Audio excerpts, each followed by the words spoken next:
Tingnan mo guys tong mga bata. Uso ng saranggola. Tapos, sasabit sa mga kabahayan. Wala na.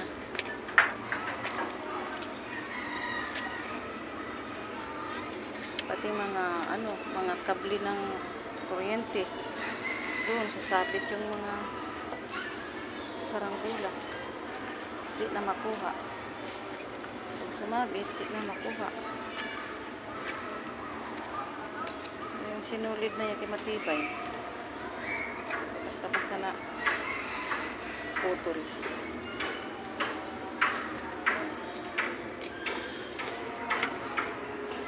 Putol.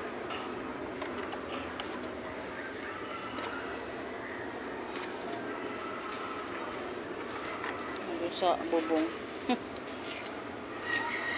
Nalipad sa bubong yung saranggola. Ayan na naman may nagsasaranggola na naman.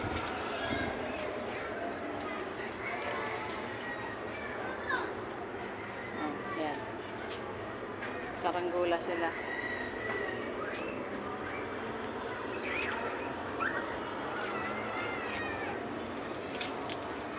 Kaya pati mga punong kahoy, maraming sumabit na mga saranggola.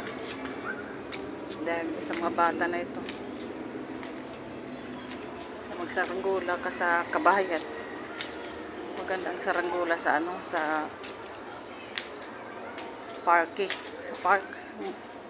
Walang masasabitan. Thank you guys for watching.